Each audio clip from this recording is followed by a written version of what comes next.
slowly learning that I have very teeny bopper taste in music This is here. curious tendencies over So here. we talk back and forth. Anyways, we're moving on.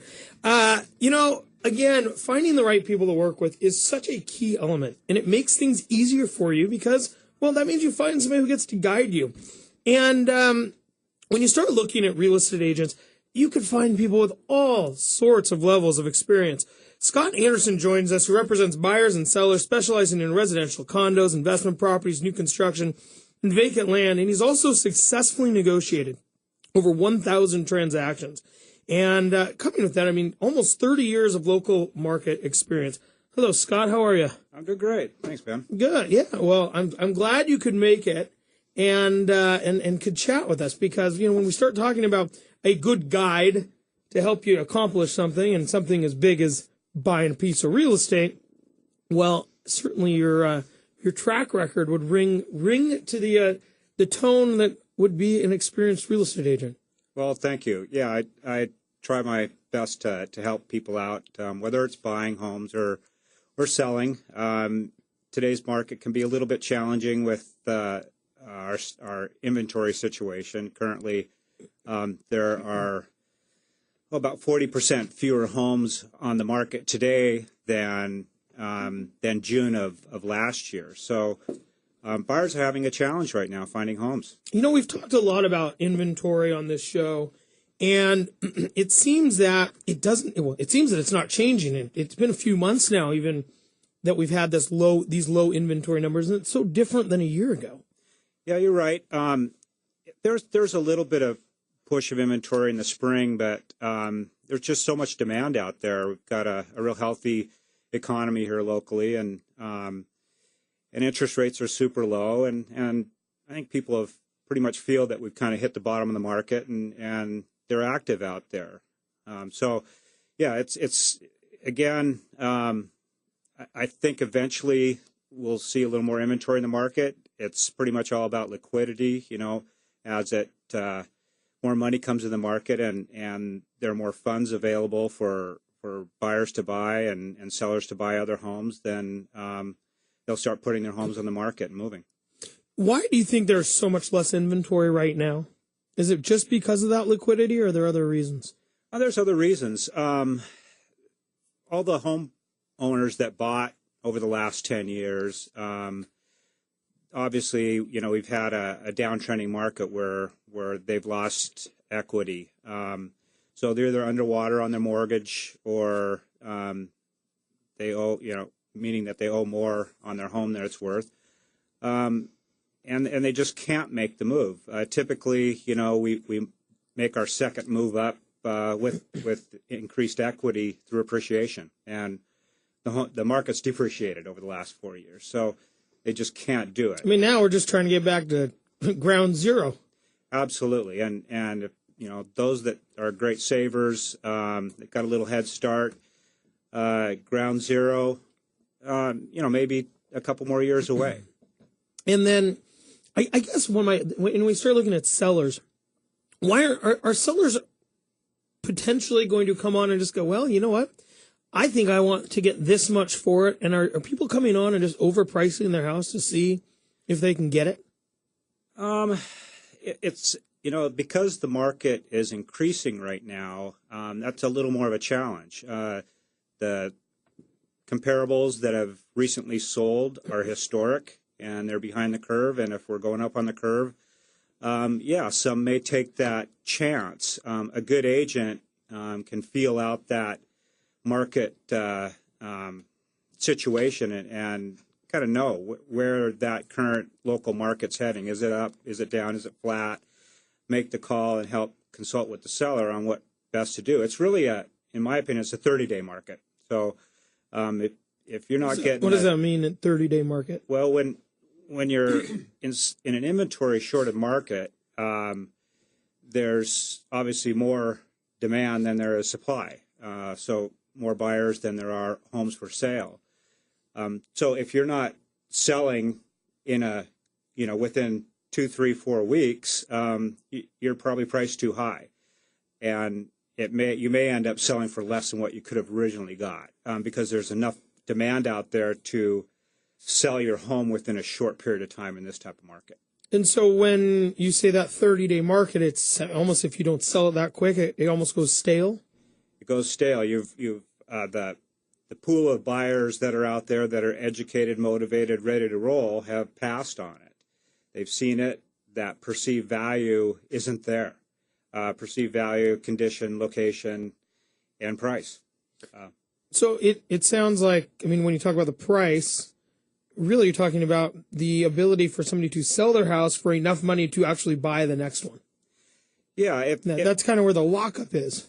Exactly. So that's where, you have a consultation with your real estate agent to make that determination. Is it reality now? Are there other ways to make it work?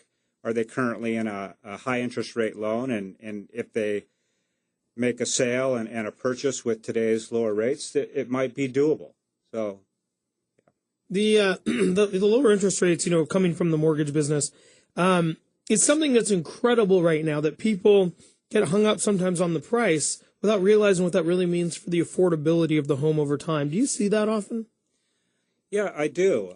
There's a lot of discussion about that. When we do have a consultation, there's the affordability is huge. 1% in interest rate can make a home that you're looking for not affordable anymore.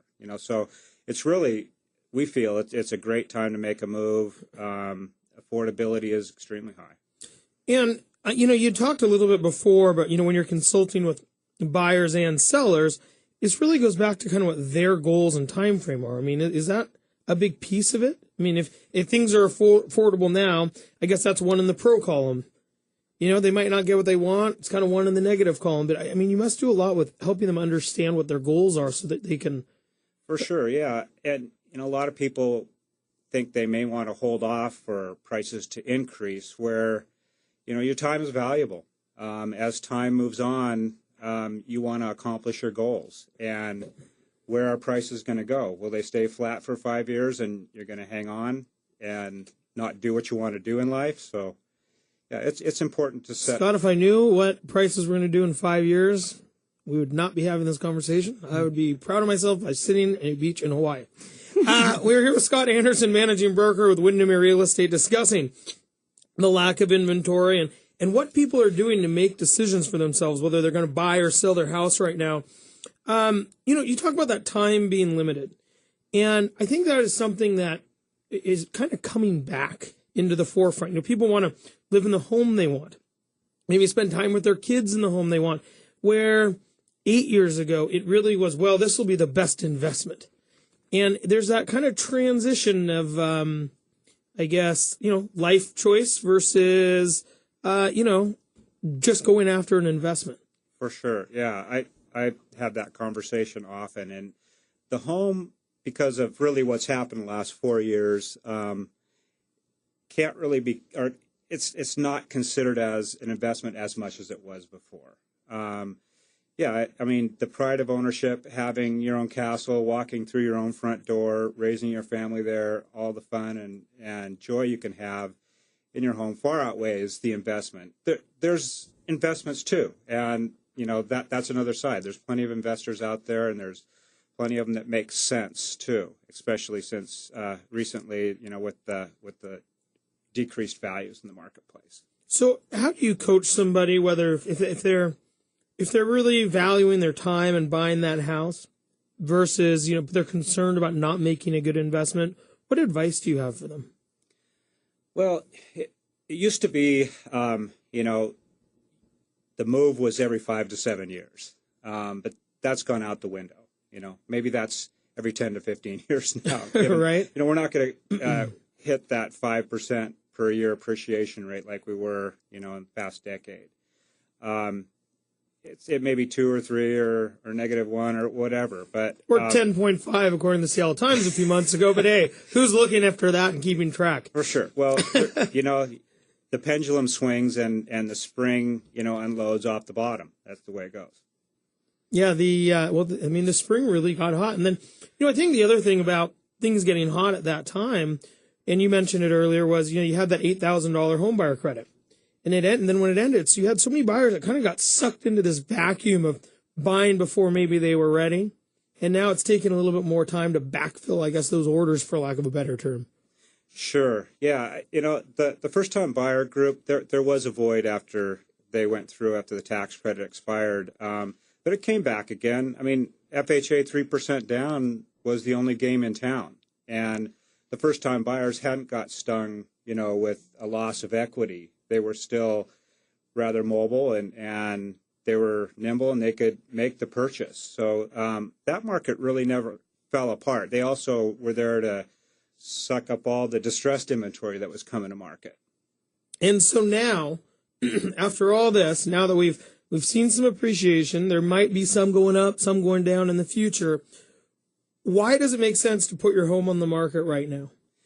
Well, it really makes a lot of sense because in a supply-demand scenario where you have a lot of demand and very little supply, it's easy to sell your home. It's, again, we're back to that 30-day market.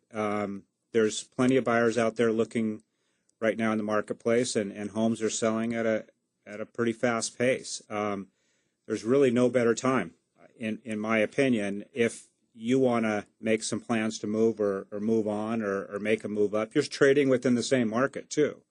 So you're going to get a reasonably good buy where values have depreciated, but you're going to sell maybe at a little less than you would have 4 years ago. And I think the other big part is if you decide to be a move-up buyer and you maybe have you haven't refinanced your loan, maybe you have a house right now sitting at 5% or a 6% interest rate, and if you go buy a new one at 3.5%, well, your payment could actually be very similar. Absolutely. Yeah, it's that's the beauty of having historic low interest rates right now.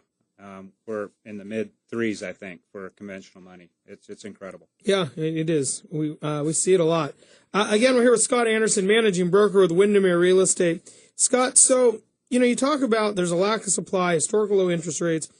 Also, the employment seems to be really good here. I mean, do you guys see a lot of that and that adding to the real estate market here? Absolutely. I think I work with the Windermere Relocation Department, and we're seeing a fair number of people coming into the area. Not so many leaving. There's jobs here. It's really, again, it's driving that demand side of the equation. There's, that's what kind of drives the real estate market in general. Good jobs, increased incomes, market moves. It seems to be a good time to sell and buy. Absolutely. There's a little over 8,000 homes on the market right now in King County. So it's not like, there's no homes out there. There's good properties. You just need to kind of be on it.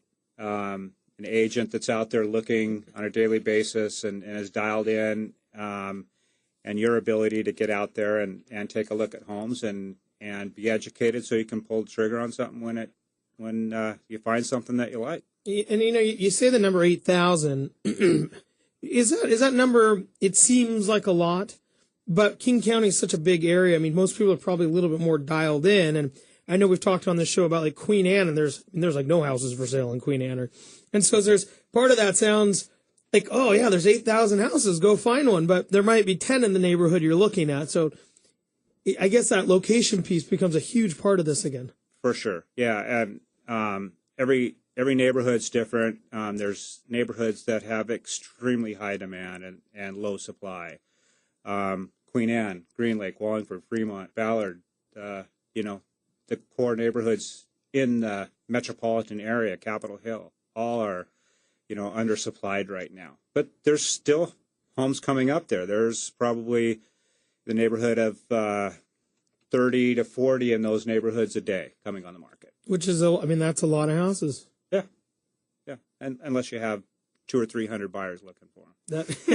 In which case it is not a lot of houses. Well, Scott, thanks so much for joining us. And, if you thought he sounded a little bit like Kevin Spacey, he looks like him too. So you have to at least check out the video and see the closest I've seen to Kevin Spacey, at least in our studio. Way more tan. Yeah. And my wife says cuter too. Oh. Win for you. Scott, thanks so much for joining us. Again, Scott Anderson with Windermere Real Estate. Hey, when we come back, Scott talked a little bit about relocation, and we're going to continue that conversation with Scott Monroe from Windermere about relocation, where people are coming from, and who's coming to Seattle. We'll be right back after this break. I'm Ben Brashen. You're listening to Brashenomics.